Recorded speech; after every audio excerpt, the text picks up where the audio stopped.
Hey everyone, today I'll be discussing about one of the most important function of language, which is the interpersonal function. The interpersonal function of language is all about how we use language to build and maintain relationship with other people. It focuses on interaction, how we express feelings, attitudes, opinions, and how we influence others. According to linguist Mac Halliday, this function helps us perform social roles. For example, when we greet someone by saying, "Hi, how are you?" We're not just asking about their health, we're also showing care and maintaining social connection. Language also allows us to express emotion and attitudes. For example, "I'm really happy for you." It shows supports. And while I don't agree with that, it expresses disagreement. Through tone, choice of words, politeness, we manage our relationship whether with friends, family, or people in authority. We also use language interpersonally to influence others, to persuade, request, or command. For example, "Can you please pass me the book?" It sounds polite, while "Give me the book," it sounds more demanding. The way we choose our words affect how others respond to us. In conclusion, the interpersonal function of language emphasizes how communication serves as a means of social interaction. It helps individuals convey emotions, assert opinions, establish or maintain relationships in both personal and professional contexts. And understanding this function allows us to use language more effectively and appropriately in various social situations. Let's break it down. Language plays a crucial role in connecting with others and influencing the thoughts and action. To understand this better, we'll explore three systems. The first one, mood system, refers to the way language conveys emotion, attitudes, and fear, such as happiness, sadness, or frustration. Second, modality system deals with the expression of possibility, necessary obligation, or permission, using words like can, should, must, and last. Appraisal system involves evaluating and judging people, things, or ideas, using language to express opinions, attitudes, or values. Let's start. The second presenter. The mood system plays a crucial role in communication, highlighting how statements, questions, and commands serve distinctive purposes in conveying meaning and also shaping interactions.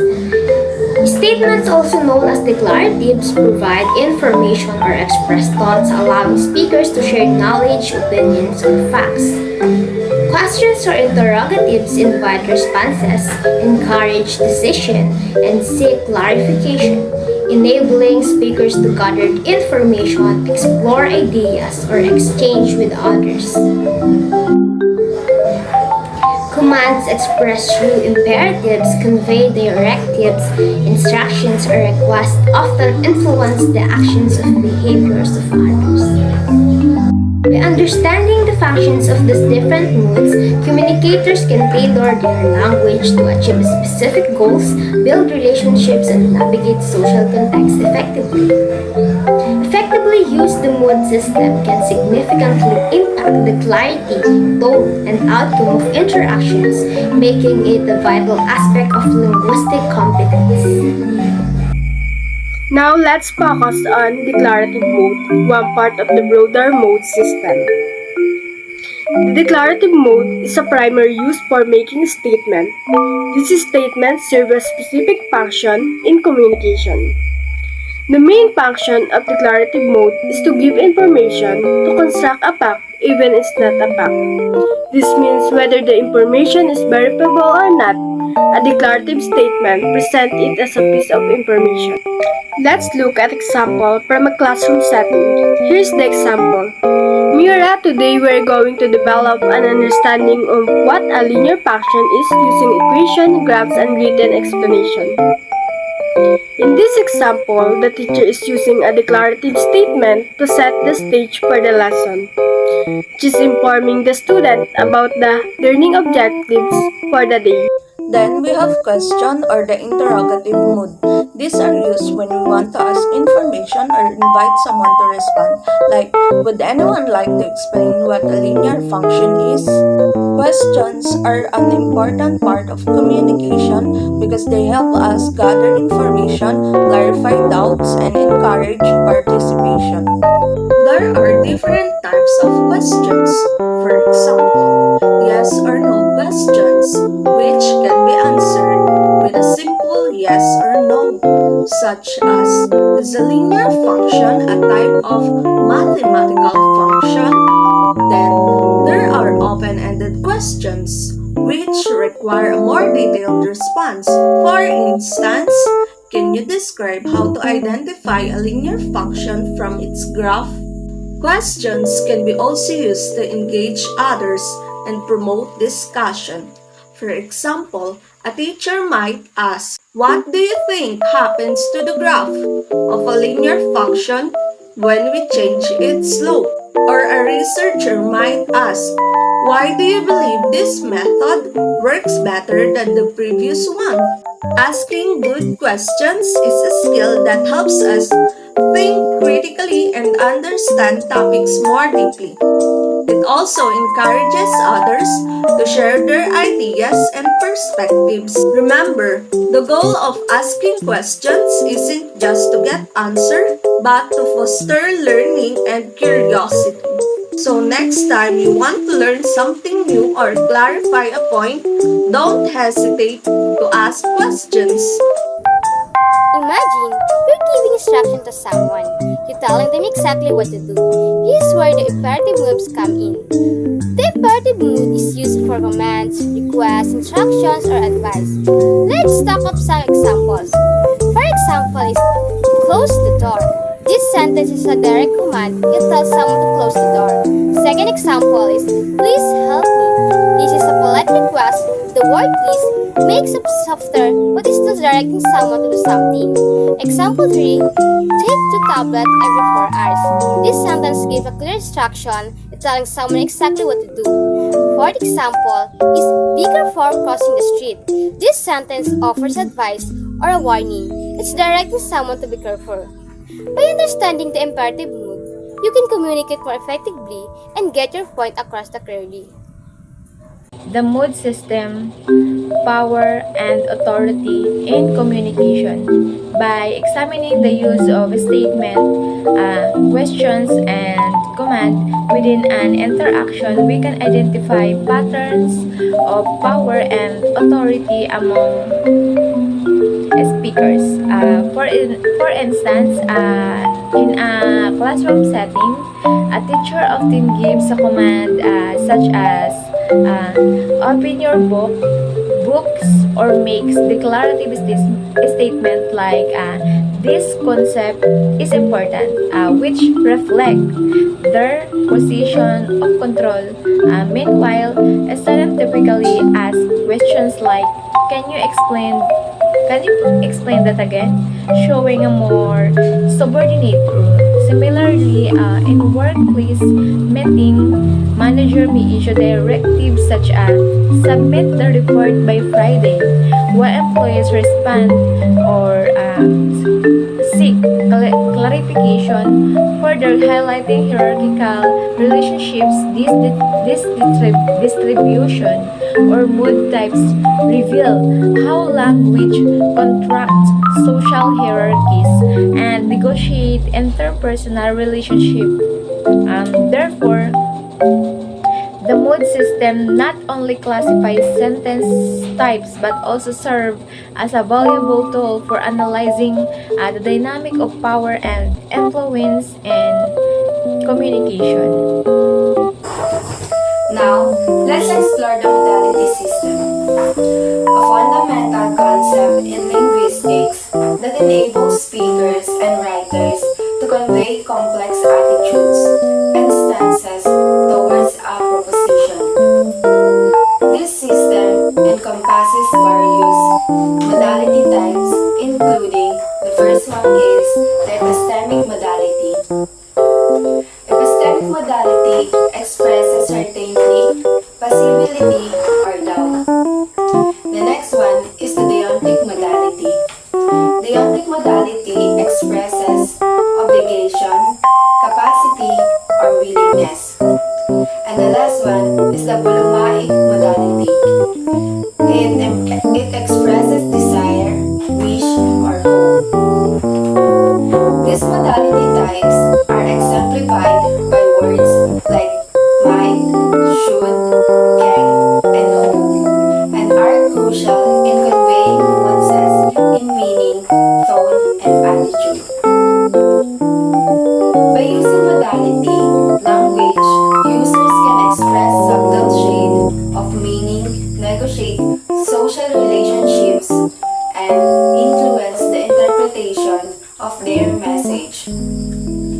The modality system is essential in understanding the speaker's or writer's intention as it shapes the pragmatic and semantic content of that communication.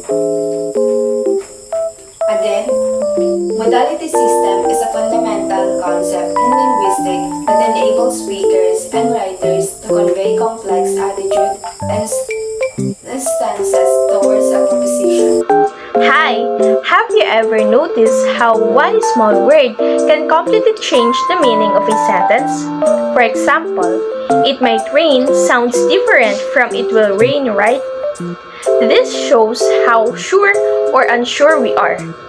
They are called modal verbs, and today I'll explain how this works. Modal verbs are special helping verbs that expresses different levels of probability, certainty, or obligation in a statement. Example of modal verbs include may, might, can, could, should, must, will, and have to. In the table, we can see that modal verbs are divided according to the degree of certainty. We have low, medium, and high. For low modality, we use words like may or might. This express uncertainty or weak possibility. For example, the delegates might vote in favor for the proposal. Here, the speaker is not sure, it's only the chance. For medium modality, we use words like can, could, or should. For instance, the delegates should vote in favor of the proposal. This suggests some expectations but not full certainty. Finally, for high modality, we use words like will, must, or have to. For instance, the delegates will vote in favor of the proposal. This suggests confidence and strong certainty about the action. Understanding modal verbs is important because it shows how writers express confidence or doubt in the statement. They help us identify whether the writer is sure, uncertain, or persuasive in their statement. To summarize, modal verbs help us understand the strength of speaker instance, from possibility to certainty. We also use modal adverbs like maybe, probably, absolutely, and modal nouns like possibly, probability, and certainty. Modal adverbs are words that use us to modify verbs, adjectives, and other adverbs to express degrees of certainty, possibility, necessity, or obligation. They help us to convey the speaker's attitude or opinion about the action or state described in the sentence. Some of the words or example of modal adverbs are the words likely, definitely, surely, and many more. Modals helps us to convey subtle shape of meaning and attitude in language and an important part of effective communication. It is the word or phrases that expresses modality, which refers to the way which something is done. Modality helps us soften our statement or sound more polite and open to others' opinions. Cool, right? Now let's move on to table 4, the appraisal resources, one of the most interesting parts of the interpersonal function because it focuses on how language expresses feelings, attitude, and evaluation. The appraisal system has 3 main components: the attitude, engagement, and graduation. First, we have the attitude. The attitude refers to how speakers express their emotions, values, or evaluation of people, things, or events. It has also 3 types: the affect, judgment, and appreciation. Next, we have the engagement. It is how we position ourselves and others in communication, whether we are open to others' opinion or we present something as a fact. For example, Kevin must have resigned. The second one, Kevin resigned. The first sentence shows that we are not 100% sure. However, the second sentence shows more certain and close to others' interpretation. And lastly, we have the graduation, which refers to scaling the intensity or degree of our evaluation. It shows how we make language stronger or softer, where we can amplify or downplay the meaning. For example, that movie was good. And another example, that movie was absolutely amazing. We can see the difference between the 2 sentences through the strong or soft voice we have. By examining attitude, engagement, and graduation, we can see how speakers build emotional connection, express instance, and create meaning in interactions. Alright, to sum it up, the interpersonal functions show us that language goes beyond just saying words. It's about connection. It helps us build relationships, express our feelings, and show power or respect through how we speak. Think about it. Every time we talk to someone, we're doing something with our words. Are we being friendly or formal, confident or unsure, serious or playful? Those choices shape how people see us and how we connect with them. When we make statements, we share what we believe. When we ask questions, we open up space for others to join the conversation. And when we express emotion, we create empathy. We let others feel what we feel. Even our tone, expressions, and the words we choose send a message about our attitude and our relationships with others. That's what makes the interpersonal function so powerful. It shows that language isn't neutral. Every word carries emotions, intention, and meaning. So the next time you speak, text, or post something, think about how your language builds connection. Because communication isn't just about talking, it's about making meaning together. And that's the magic of the interpersonal function. Thanks for watching, and remember, every word you say has the power to connect. Bye!